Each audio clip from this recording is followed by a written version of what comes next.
Now for some analysis, we turn to Maxine Dovere. She is a photojournalist and correspondent for JNS, which is an independent nonprofit wire service that covers the Middle East. Welcome to Arise America, Maxine. Thanks for coming in. Greetings. You just returned from Israel.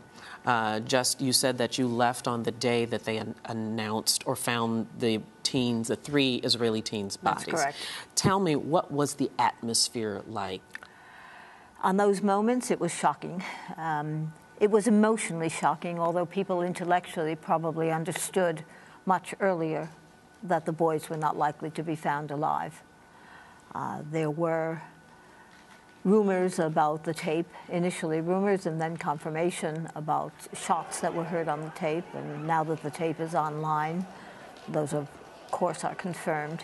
Right. And you're referring, let me just jump in for our viewers to make sure that they understand, you're referring to the emergency call that one of the boys was yes. able to pull out a cell phone and made a whispered call to the police emergency, the 911 operator effectively, and in that call, which went on for 2 minutes and 14 seconds, shouts and screaming and shots and then singing of success by the kidnappers were heard on the tapes.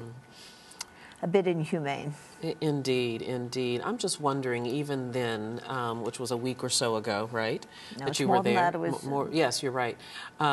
Was the sentiment of the Israelis more of an outrage or an anger? Can you describe the emotion? With great sadness, and it was great, obviously, fear that the boys would be found as they were, dead in a field somewhere. And it was a great point of unification. I was at a Sunday rally the day before the announcement was made, when some glimmer of hope wanted to be left there. And it was a rally that brought together every element of Israeli society, from the religious to the secular, from the aggressive to the less, to the peaceful, all concentrating on bringing some comfort to the families who most understood would be in deep mourning much sooner than later, as it turned out.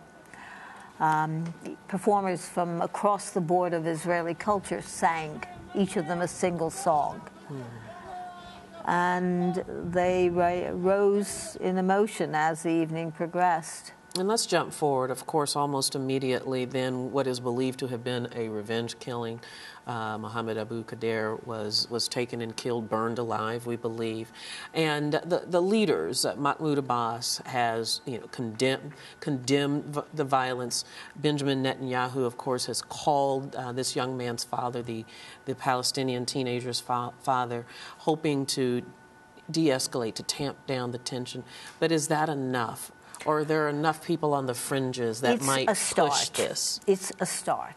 Are the people on the fringes? They've always been on the fringes. Should the extremists have each other to fight with? Yes, I believe they should. But the majority of the people, whether on the Palestinian side or the Jewish Israeli side, want to live life.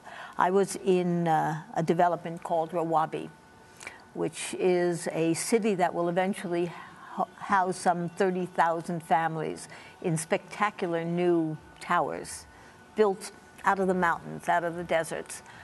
That's what people need. They need housing. They need housing in Tel Aviv. They need housing in Rawabi. They need housing in Ramallah, and they need housing in Jerusalem. They need to be able to go to their jobs and have their kids come home safely. That, I think, is the desire of a major, major majority of both Palestinians and Israelis. But that notwithstanding, we know now that Israeli troops are moving into what many would interpret to be a combat position, calling up reservists. What do you make of that? Look, Israel is a very small country, and it relies on a civilian army in the main. The focal standing army, obviously, is military trained, and the reserve call-up are men and women who are doctors or nurses or lawyers or truck drivers or restaurant keepers. They are there to protect their homes. Will the show of force be enough? to stem this rocketry that is attacking the southern part of Israel, certainly that would be the hope. If needs be, those rockets you're launching places have to be taken out. You can't live a life with sirens going off 3 or 4 times a day. How do you raise a child in that atmosphere? How do you raise a child without it being hit in its nursery school by a bomb, by a rocket? If Israel needs to defend its civilian population, it certainly will, and it has the capability to do so. Yeah, and it certainly has shown that it has the capability to do so. That leads me to my last question before we have to stop, and that, of course, is that Hamas has vowed to avenge the death of this teen, and I wonder how they would be able to do that. Look, the attitude in Israel and the attitude of Hamas are diverse and completely on opposite points. Israel seeks to live and not to eliminate either its neighbors or any mass of its neighbors' population. Hamas, on the other side, demands the execution of Israel, if you would. It wants to see Israel non-existent.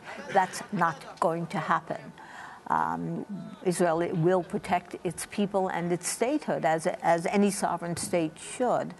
Can the Palestinian Authority be able to maintain enough strength to overcome the negative demands and the negative positions of Hamas?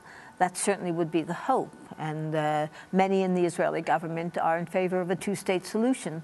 Two-state solution that would give each people the ability to live in its own culture and raise its children in safety. Yes, indeed. We'll have to stop the conversation right there, but Maxine Dovere, thank you so much. Nice to meet you. Thank you.